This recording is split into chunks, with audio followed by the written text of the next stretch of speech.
तो देखिए प्रश्नावली आपका 3.2 है। 2 का 7वां नंबर का सवाल है। सवाल कहता है x - y + 1 = 0, 3x + 2y - 12 = 0। दो समीकरण है, इससे आप ग्राफ खींचिए और ग्राफ से जो अक्ष x पर जो त्रिभुज बनता है उसका निर्देशांक लिखिए और उसके बाद उसको छायांकित कीजिए। तो सबसे पहले समीकरण 1 में चलिएगा, ठीक है। तो समीकरण 1 में लिखिए, समीकरण 1 में तो आप लिखेंगे x - y प्लस आपको लिखना है 1 बराबर 0।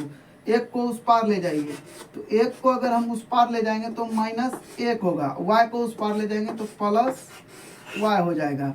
अब आप यहाँ पर लिखेंगे अगर y बराबर 0 तो x बराबर क्या हो जाएगा, -1 होगा, क्योंकि -1 में जब 0 को घटाया जाएगा या जोड़ा जाएगा, सॉरी जोड़ है तो जोड़ा जाएगा तो -1 होगा।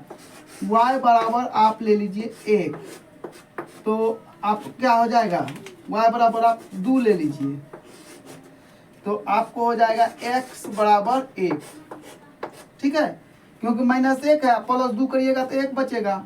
अब आपको लेना है y बराबर 1, तो x बराबर आपको 0 बचेगा, नहीं बचेगा, ये -1 का प्लस 1 = 0 होता है।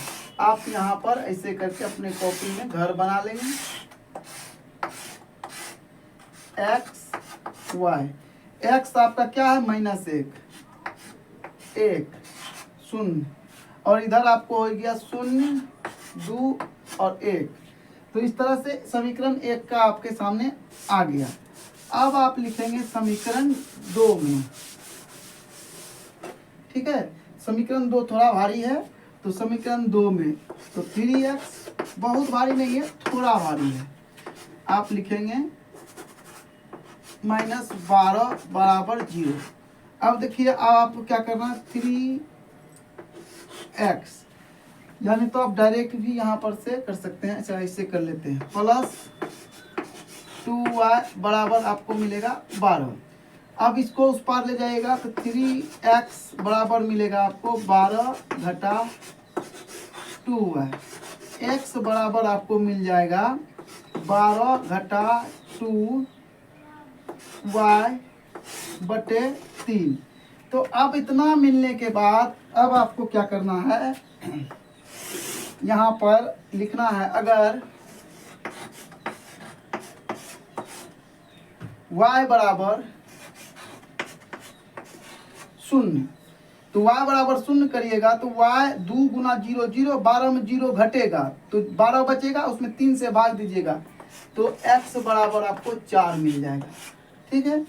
अगला सवाल आपका आ जाएगा y बराबर आप क्या लेना चाहेंगे, तो अब ऐसा संख्या लीजिए, मान लीजिए 1 लेते हैं, तो 1 अगर लीजिएगा तो ये 2 हो जाएगा तो 10 बचेगा, 10 बटे 3 आ जाएगा, थोड़ा सा कठिनाई होगा, तो आप ऐसा करिए कि 3 ले लीजिए। 3 अगर लीजिएगा तो आपको x बराबर क्या मिलेगा, देखिए 3 गुना 6, 6 जब इसमें घटता है तो 6 बचेगा, 6 में जब भाग दीजिएगा इससे 3 से तो 2 मिल जाएगा। अब आप y बराबर 6 ले लीजिए और x बराबर आपको 0 मिल जाएगा, क्यों, क्योंकि देखिए जैसे 2 गुना 6 करेंगे ना तो 6 दूना 12, 12 में 12 गया 0, 0 में 3 से भाग दिए तो 0 हो गया। अब आप यहाँ पर एक तो घर बना लेंगे, ठीक है, ऐसा करके बना लीजिए और यहाँ लिखिए।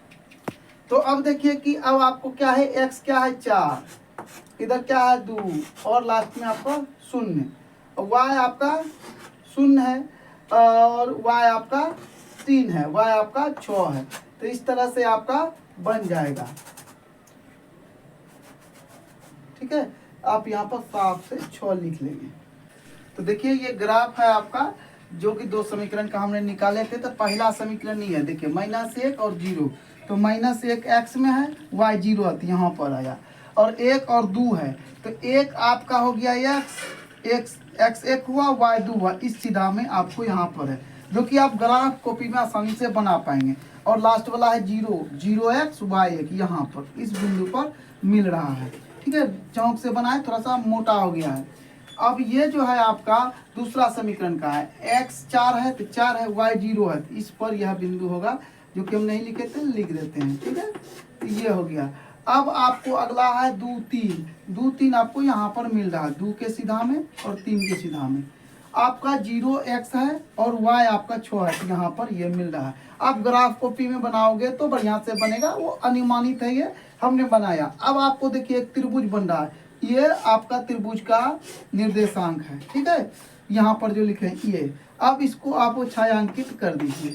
तो इस तरह से आपका यह हिसाब 7 नंबर का कंप्लीट हो जाता है। यह सवाल 2018 में पूछा गया था, उसके बाद आज तक नहीं पूछा गया है।